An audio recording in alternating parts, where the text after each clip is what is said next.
Hello everyone, मैं पुष्पा त्रिपाठी आपका Pushpa toppers academy में स्वागत करती हूँ, जिसमें कि मैं अपने वीडियो अपलोड करती हूँ। तो हम लोगों ने नई टेस्ट सीरीज स्टार्ट की थी, जिसमें कि मैं आपको एसआई और टेट की परीक्षा तथा एसएससी के लिए मैथमेटिक्स पढ़ा रही हूँ। तो उसी क्रम में मैं आज स्टार्ट करती हूँ एरिया ऑफ ट्राइंगल। अगर कोऑर्डिनेट ज्योमेट्री दी हुई हो तो उसमें ट्राइंगल का एरिया निकालने के लिए क्या करते हैं। तो देखिए, ये हमारा कोई ट्राइंगल है और अगर इसका कोऑर्डिनेट क्या है x1 y1 and b, this point इसको a ले लीजिए, b x2 y2 and c x3 y3। तो ऐसे तो एरिया का फॉर्मूला आपने पढ़ा है कि एरिया इक्वल टू होता क्या है 1/2 into base into perpendicular.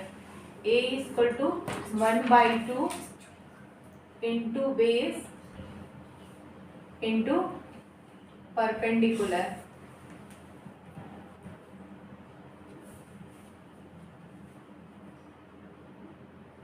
But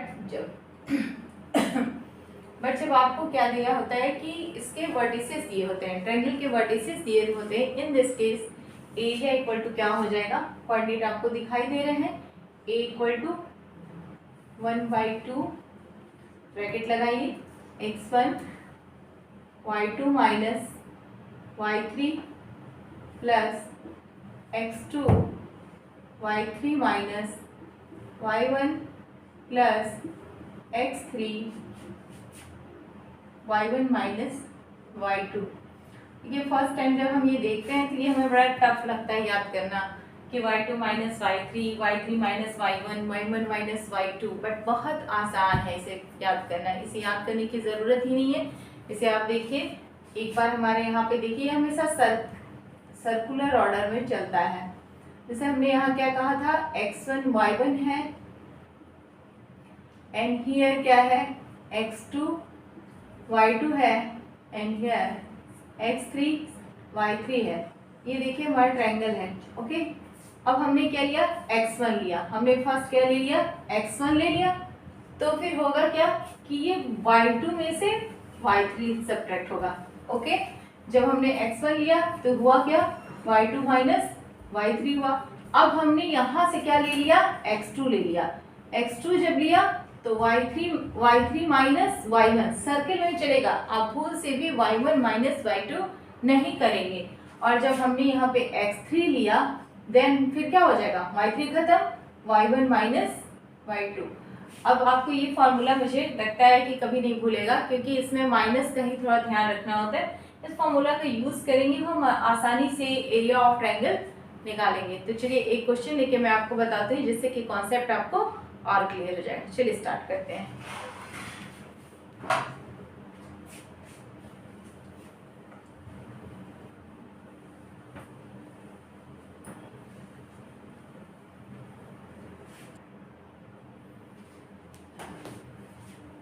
चलिए हमारे एक क्वेश्चन देखिए, स्क्रीन पे लिखा हुआ है बोर्ड पे, find the area of triangle which vertices are 2 3 -1 0 and 2 -4।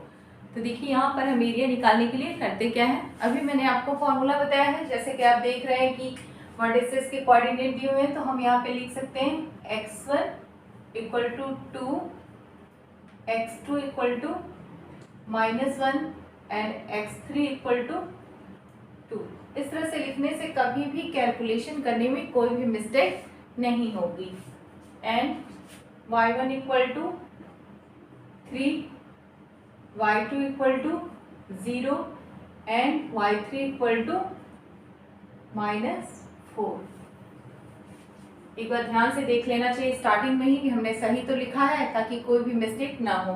x1 2, x2 -1 and x3 2, x2 3, y1 3, y2 0 and y3 -4।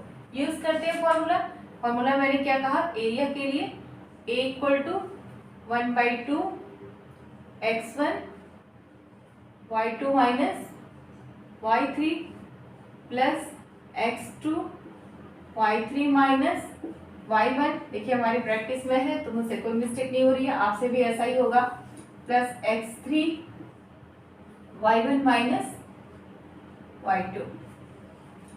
हम यूज करते हैं, बस वैल्यू ही तो रखना है।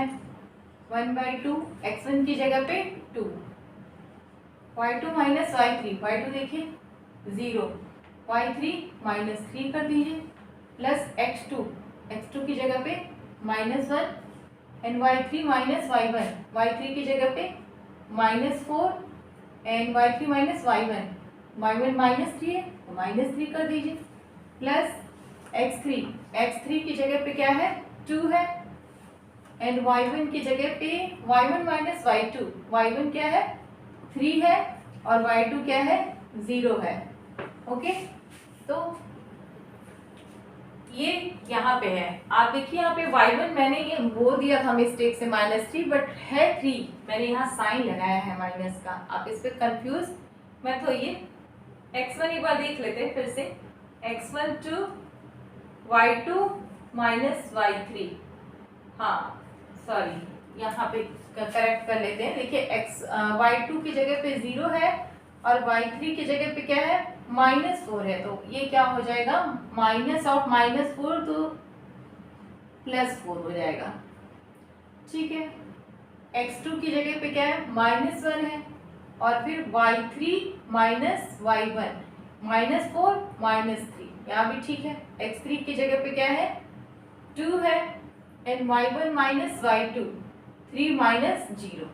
अब हमारा करेक्ट हो गया। आइए इसे सॉल्व करते हैं। 1/2,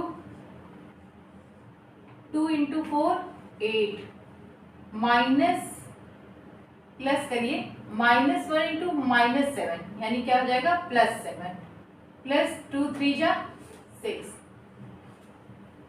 ये क्या हो गया 1/2 और 8 7 15, 15 और प्लस 6 क्या हो जाएगा 21। This implies that 21/2 square unit square. Okay, ये हमारा क्या आ गया एरिया आ गया। तो इसे हमें करना कुछ नहीं है, सिर्फ फॉर्मूले पे रखना है और हम इस तरह से आसानी से एरिया निकाल देंगे। इसका एरिया का एक कॉन्सेप्ट और है, उसे भी ध्यान से आप सुन लीजिए। देखिए इस एरिया से रिलेटेड हमारा एक और कॉन्सेप्ट इसमें हिडन है और उसे ध्यान दीजिए है क्या। कभी कभी पूछता है कि 3 पॉइंट्स दे दिए जाते हैं और पूछा जाता है कि are this points are collinear और नॉट। जैसे मान लीजिए कि x1 y1 a and b equal to क्या है x2 y2 एंड c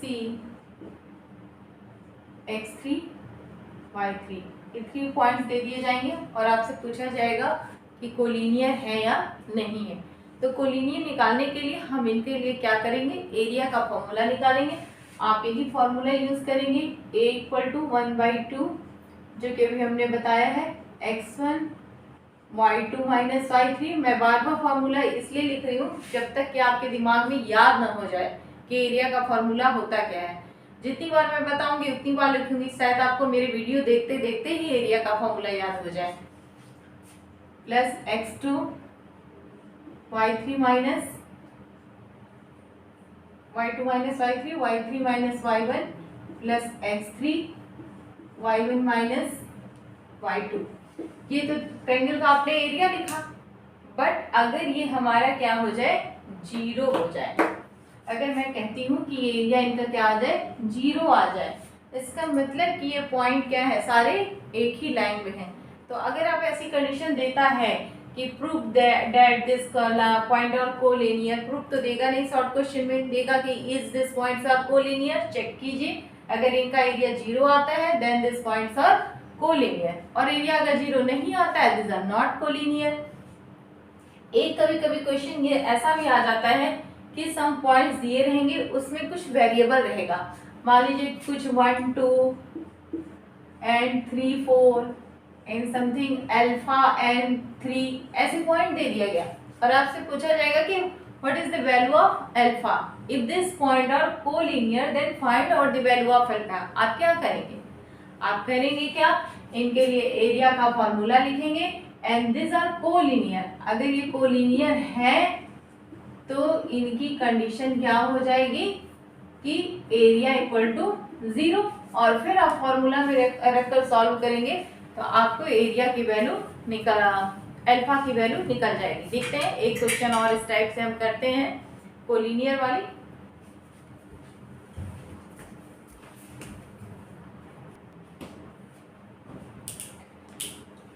चलिए हम अपना नेक्स्ट कॉन्सेप्ट के साथ नेक्स्ट क्वेश्चन देखते हैं। हमने आपको अभी कोलिनियर की कंडीशन बताई थी और ये हमने क्वेश्चन लिखा है find the value of k for which the points 8 1 k -4 and 2 -5 are collinear. तो कोलिनियर के लिए हमने क्या बताया था कि हम इनका एरिया निकालेंगे and put the area equal to 0।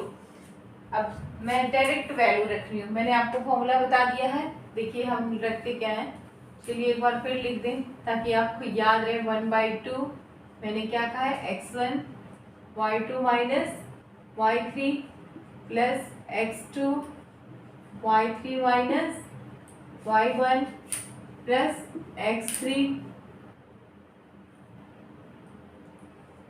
y1 minus y2 equal to 0। हमें कोलिनियर दिया हुआ है इसलिए हम रखेंगे दिस पॉइंट आर 0। अब चलिए स्टार्ट करते हैं। दिस इम्प्लाइज स्टेट 1/2 x1 मैं डायरेक्ट वैल्यू रख रही हूँ, x1 remains 8, y2 minus y3 it means -4, y3 क्या है -5 तो यहाँ पे आके +5 हो जाएगा, प्लस x2 की जगह पे k, y3 minus y1 it means -5 और y1 क्या है -1 यानी -1 प्लस x3 की जगह पे 2 एंड y1 माइनस y1 क्या है 1 है, y2 क्या है -4 है, +4 हो जाएगा। ये वैल्यू क्या कर देंगे 0 को टप कर देंगे। अब देखिए करते क्या है, दिस इम्प्लाइज दैट 1/2 है तो ये वहाँ क्रॉस होके 0 हो जाएगा। हम सीधे ऐसे लिखते हैं 8 into 1 plus k into -6 plus 2 into 6 equal to 0। This implies that 8 minus 6k plus 6 2 जा 12। नो यहाँ पे 2 इंटू 1 प्लस 4, देखिए क्या है कि y1 माइनस y2 1 प्लस 4 5 2 जा 10, सॉरी यहाँ 5 एंड 5 2 जा 10, this equal to 0। This implies that 18 minus 6k equal to 0। This implies that 6k, आप उधर 6k को ले जाएंगे तो 18 की इक्वल टू, और मैं लिख सकती हूँ 6k equal to 18 and this implies that k equal to 3। इस तरह कभी भी ये प्रश्न बहुत पूछा जाता है एग्जाम में, इस तरह के क्वेश्चन हमेशा ही रिपीट हो जाते हैं। तो इस तरह से आप कांस्टेंट की वैल्यू निकाल सकते हैं एरिया का फॉर्मूला यूज़ करने के लिए। आज के लिए सिर्फ इतना ही, थैंक यू।